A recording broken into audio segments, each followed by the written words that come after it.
Thank you for joining us today for the Utility Keystone Trailer Sales 2020 Market Conditions and Alternative Semi-Trailer Financing webinar.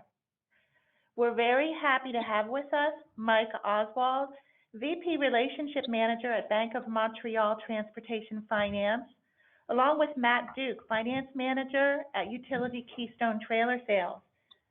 Just a couple of notes before we begin. Everyone's phones are muted to eliminate background noise. This will allow all listeners to clearly hear our speakers. After the presentation, there will be a Q&A session where Mike will answer any questions you might have. Please submit your questions via the chat feature. That's the button found on the toolbar at the bottom of your computer screen. You can submit your questions at any time during the presentation, and Mike will answer them during the Q&A session. So at this time, I will turn it over to our Finance Manager, Matt Duke, to get us started. Thanks, Marcy, and thank you to our audience today for joining us.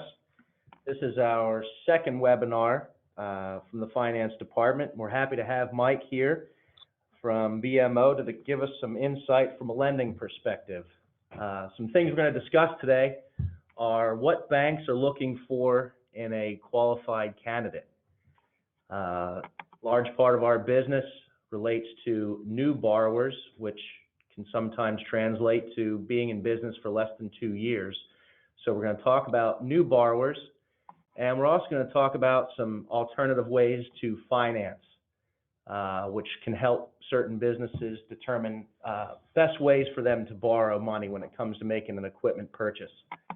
Another thing Mike's going to touch on will be some market conditions based on the first half of 2020 as well as moving forward in the latter half. So just get started. Mike, you've been in the commercial lending business for 29 years. What advice can you give our owner-operators who have never borrowed money to make an equipment purchase? Well, thanks, Matt. I appreciate everybody being on the call. I appreciate the opportunity to speak with you. For new owner-operators, well, let me step back for a second. Let me step back to what we look for in qualified candidates. Today's market, we look for successful candidates to have their number one primary credit reference is going to be commercial credit, whether that be truck, whether that be trailer, and coupled to that, it's going to be the strong pay history on that commercial credit. The second thing that BMO looks at as far as a qualified candidate is how long they've been in business, and coupled with that would be how long they are established with their revenue source. So the more stability that the customer has is going to be a key second kind of a reference that you want to have to look at. Obviously, a clean credit bureau is something that they look for, but this is not necessarily your lead indicator. It's not the commercial space is not necessarily built to where we lend based solely off of your credit score. It is a part of the matrix that's looked at, but it's not the lead indicator. Because we look for customers who understand the market conditions that are around them. This past year, we've seen overcapacity begin to influence the market. The capacity is influencing the prices. Customers that understand the trade factors and the trade valuations due to such. We went from the highs of 2018 into 19, and now we're seeing replacement level buying. So obviously it has a major effect in the amount of inventory on the ground of the dealership and what the customer would have access to, ability to finance, whether that be cash down or no cash down. So a lot of lenders will risk rate a potential customer. So the factors may move up and down specific to the buyer, but each customer will be risk rated on a different basis.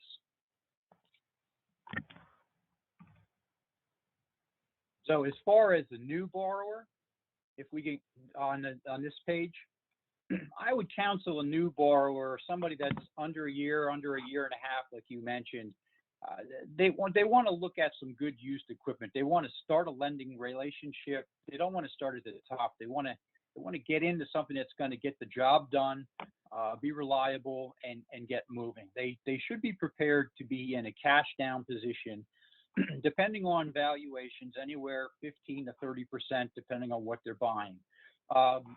Having that equity position ensures that they have some stability and safety in case of a downturn. They should expect to have a clean pay history and to maintain that over the course of a year or 2 years. The other piece of advice I think that is major to give that borrower is to maintain a cash surplus. And this is not just your new borrower. This is for the established customer as well. Build that cash surplus for the setbacks, for the need for tires, for the need for an increase in a cost, let's say the insurance bill. Maybe just to have the money on hand to make a payment in whenever times slow down. But having that cash surplus is probably very key to these businesses getting started, especially when they're young and getting started out, because that allows them to get over the humps and make sure that they can stay on as far as that good pay history we mentioned before. And after some time goes by and they've got a agreed upon payment history, I would say that's where they would be coming back into the dealership, looking to trade, looking to sell. They want to get a better piece of equipment. Maybe depending on timeline, they might even go right up to a brand new trailer at that point. That's the counsel I would give the new borrowers. As far as the alternative finance products, what BMO brings to the table is we have the straightforward traditional debt offering that is just a straight loan, 5-year, 6-year, 7-year loans. But for the more sophisticated buyer, we do get into the track lease side of the business, for cash flow management, for tax management, for items with depreciation and whatnot. These are items that we'll discuss it a little bit on one of the other screens, but again, more for the fleet buyer versus the owner operator. And we also do structured debt offerings. So what I'm going with this is a customer that may look at that track style financing, but doesn't really want to go into the lease.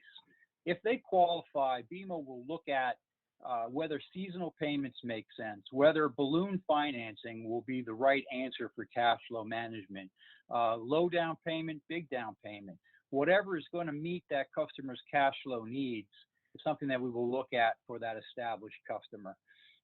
For the more sophisticated customers, we offer ABL lines of credit. We have demand deposits inside of a BMO transportation finance. So these are all products that the customer can engage in to make a well-rounded discussion about what's best for their business. And one of the other items that we offer are capital loans. A capital loan is a product that we offer for cash management. The items that we have in maybe your decision process, this is where customers want to be tight to their CPAs, their accountants.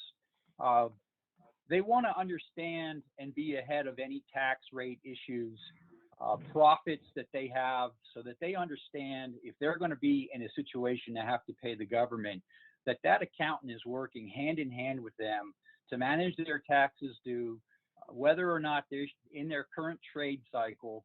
Should they be trading out earlier or should they be holding on later, depending on what those numbers are? Again, this is all personal to the company, personal to the buyer, the owner operator. I can't get into a specific because it does depend on that customer's needs and wants. The depreciation tables, a number of years ago, we had bonus makers. We have makers today. You have straight line depreciation on your balance sheet for financial purposes. Again, you need to be tight to that accountant to understand what is the best use of the depreciation table for your business to maximize money coming into your business and not going out to the Fed on taxes paid. Part of that is to investigate your Section 179 deductions. Again, due to timing, your accountant can advise whether or not it's wise to take the whole deduction versus spreading across time with a depreciation table. Some customers may not need a depreciation. They may not need it because, depending on profits, net operating losses in years past may be coming to fruition. And at that point, the depreciation is not necessarily an item they need. The deduction would be the depreciation not necessarily needed. This is where the tax implications would bring in the track leasing product from the previous slide. So today's market, up till what we've experienced in this last week, lenders are still in a position where they don't have a whole lot of room for error. They're going to make good decisions. And so therefore, you want to understand what the accountant can work with you so that you're maximizing, and watch what those lenders are doing. In markets that change from 2018 into 19, you start to see lenders that move in and out of the market, where BMO has been consistently in the market because we are dedicated to this market. As far as this item here, I would finish with the key items are you want to maintain a very strong balance sheet to which will get you through tough times or maximize your ability to utilize your business. If you have covenants with your bank, you want to make sure you watch them so you don't step over any covenants. You want to make sure that you're in stead with that bank. You don't want to have a bank turning around and potentially giving you an exit strategy. Manage your expenses, and any issues that come up, you want to communicate with that lender right away. You want to be early and often in a communication with your lender so they understand what you may be going through and how best to respond. So this part of the discussion is going to be somewhat predicated on what we have seen happen over the last week. Some of the data here would be through the end of February. So with a little bit of a grain of salt, we'll go with the first half items with the good news. Good news would have been the phase one agreement with China. The tariff discussions that were going on that were straining the inventories, signing of the USMCA, the agreements with Mexico. These were all good things. These were all the first half or the first quarter of 20 was going to look like a very strong quarter. 13-year housing starts in January. Fantastic number. Construction has been strong. Now that's changing with what's going on in the market today. But these were all indicators showing that some of what was happening latter half of 19 was starting to improve. The Federal Reserve has been very accommodative. First week of March, they dropped the Fed funds rate by 50 points. And in fact, last week, they dropped it by 100 basis points, 1 full point, with regards to what's happening with the economy and the virus. Up until last week, the consumers had been severely driving the GDP. Spending has been strong, so we'll see how it continues to go as we move forward into the second quarter. Now, in the headwinds, again, this really isn't going to change much. What we've been seeing with our customers and what has been issues that they have been running into is what are the percentage premium increases that they're going to be facing. These are affected by the legal and jury awards that are coming out of some of these lawsuits that have been encountered. And hand in hand with that has been the increase in regulation. So the counsel here would be customers to adhere to that regulation as best as possible, to not give anybody any reason to question your processes and how your training programs are implemented. But the insurance premium increase is a concern across the industry, and I think it's going to remain that through the current time. We're seeing that the drug testing, the 25% moving up to 50 with drivers in the marketplace, that's now fully engaged. The final implementation of the ELDs, again, has brought on other issues with companies that tried to stay away from it. And of course, I mentioned soft freight and spot market because as you looked at the second half of 2019, these markets really dropped, or these indicators really did drop. So they had been a headwind coming into the first half of 20. Next slide, please, Marcy. Thank you. So some good news. Again, this will be predicated with what's going on in the market as of today. But the expectation was that the second half of 20 was going to be stronger than the first half, and I still think that is the expectation. Of course, the big unknown is how the effect of the economy and these stoppages that were remote work from remote, stay home. What's that going to do? Is that going to push that out into latter half of the second half and into 2021? The supply capacity had been expected to gradually improve, and through the first quarter was improving. The restocking from the inventory, pent-up demand, the tariff issues with China, all these things were starting to show improvement across the board. Spot rates are expected to gradually improve, and that had to do with the capacity in the market somewhat becoming less and less. Some of the overcapacity being removed would allow for some of those spot rates to gradually improve. These were all expectations that the second half GDP through the year was going to hover around the 2% mark, and at the time we presented here, no recession was present. But there are causes now with the virus that could be an issue. For second half headwinds, the big issue here that I've mentioned was supply chain interruption. Had to do with the fact that China had experienced the virus ahead of the U.S. and closing of their factories. How was that going to affect our supply chains? So we're going to see that as we move forward over the second quarter into the third quarter. Now, as they come back online, it'll be an interesting item to watch, but imports had been dropping due to the issues. We'll see how long that's going to be the case. For our customers, drivers is always the concern. It has been the concern since I've been doing this. The age of the driver, the age of the pool, regulations that you have to account for, and the retention of good drivers has always and always will be the major source of a headwind. The successful companies that we deal with manage a driver-first platform.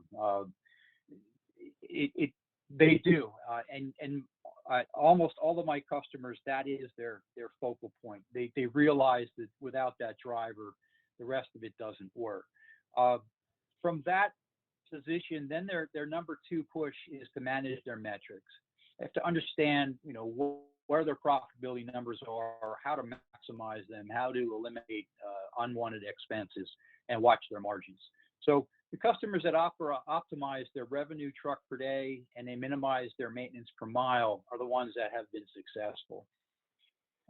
Other headwinds, obviously, everybody's topic is work from home, remote, be safe, wash your hands, this virus.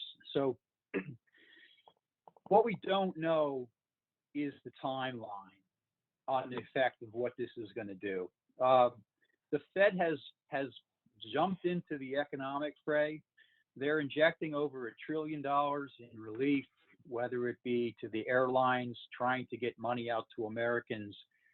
They have been working to keep the overnight lending market as liquid as possible. Obviously, the interest rate reductions are in trying to entice to keep the spending as much as they can do. But the issue here is going to be time. How long is this going to be in effect? How long will be in this current world that we're sitting in? We talked about the supply chain interruption. Obviously, it had started. Imports were down. We're seeing, whether or not that's going to come up. But what we're going to see now, I think, is a demand shock interruption. So, after this past week that we've experienced in Pennsylvania, where there was so much purchasing going on, you've got, I've talked to a number of companies this week, they're running full out just to restock, resupply. The question now is, once the restock and resupply is kind of caught up to an equilibrium, will that falter? And again, we're not spending as much money, we're not driving as much, we're not buying as much gasoline. It will be an issue of a demand shock. All of the restaurants all of the people employed in those industries, it's going to reduce our spending, and that is a major portion of the GDP. So right now, as far as a forward look at GDP, where the previous slide said no recession, some forecasters are starting to put in a 1% as a round number for second quarter, maybe 1 to 1.5 into the third, depending on how long this happens. What did occur in the dry van space and in the refrigerated space was you had a large spike in your spot markets went way up last week and into this week. And that's a reaction to the restocking that's happening right now. So again, the question is, will it sustain itself and for how long? And when that demand goes back, what's the effect going to be on utilization and the capacity? So the companies that are strong, maintaining the strong balance sheets, they're going to be able to weather through this, but there's going to be some attrition to this side of the market. So those are things to look at. On the trailer side, it looks like the order boards are starting to mirror the Class 8 truck side. So you were going into a market where replacement inventory was going to be the norm.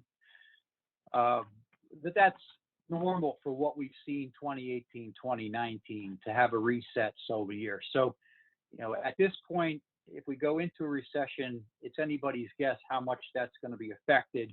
But again, if we come out of this as a V-shaped recovery, we could be looking at second half recovery, strong numbers. We could be looking at 2021 being a strong position to get back into the trailer space and orders. So I want to thank Utility Keystone. Let me step back. I want to thank our customers that are in this industry.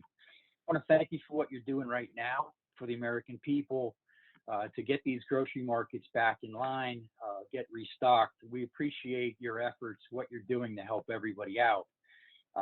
Once this virus peaks, we're going to know more. We're going to know how fast we're going to come out of it. But again, thank you to everybody out there that's working overtime. Your hours of service have been altered so that you can get product to us, and we very much appreciate it. And with that, I want to thank Utility Keystone. I want to thank Matt Duke, person who I do my contact at Utility Keystone. Questions regarding products, financing, I'm going to put that I want to steer you into to Matt. He will ask me whatever we need to do to look at products and services, but the go-to guy here is going to be Matt Duke. So with that, I'd like to turn it back over. Thank you very much. I think I speak for all of us at Utility Keystone in saying we appreciate your insight during this time of uncertainty, Mike. So thank you very much. Just as a reminder to our audience, we do have the chat feature where you can submit any questions that you have for us today and some of the material that Mike has covered.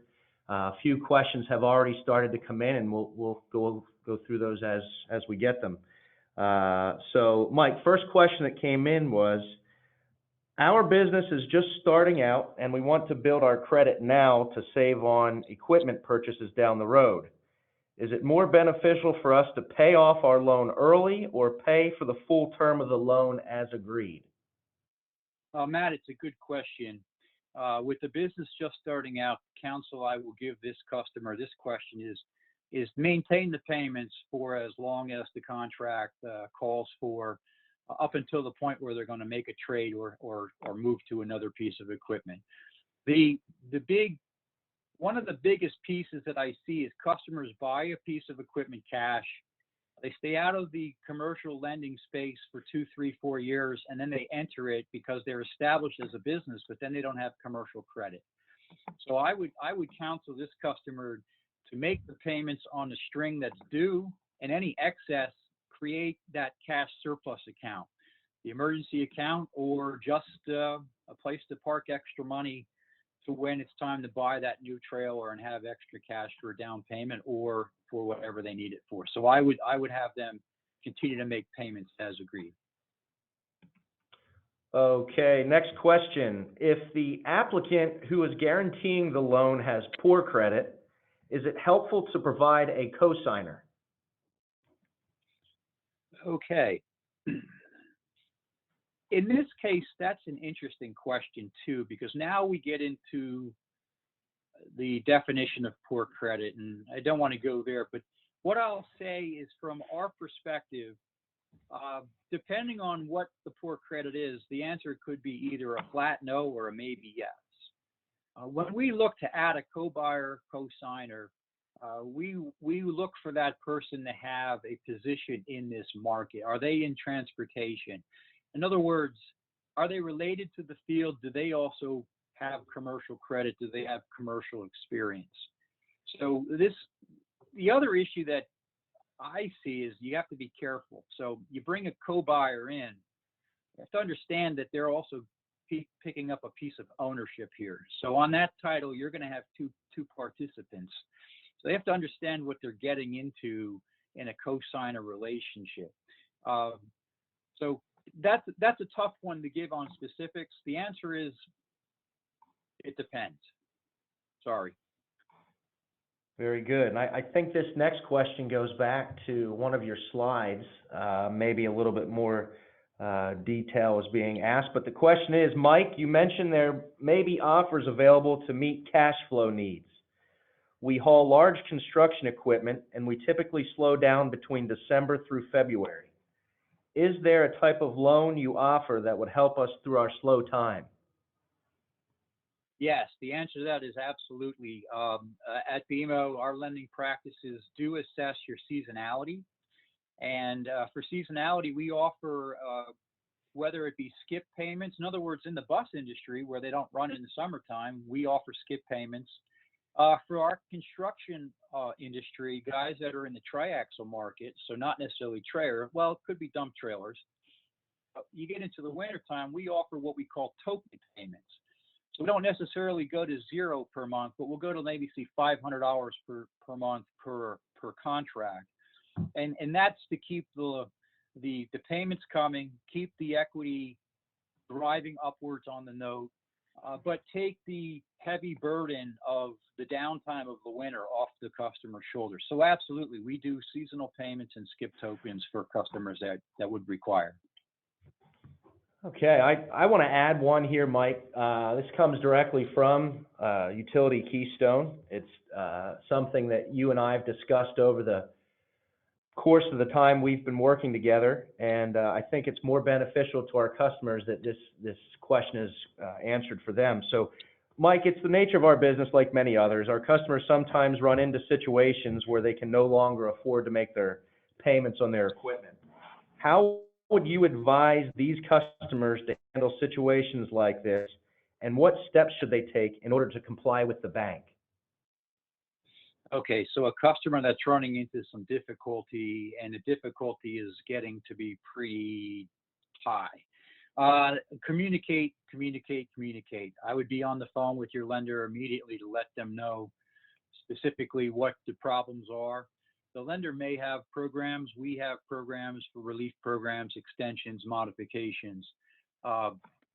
If it's worse than that, the counsel would be to advise the customer, again, hoping that they're current at the time that these calls are made and they're not in a more desperate situation, is to begin to see what options are out there for selling the equipment, maybe trading it, using the word trade. If they're in trouble, they're not going to trade it, but trying to sell the equipment, whether it be to dealer, whether it be in the private space.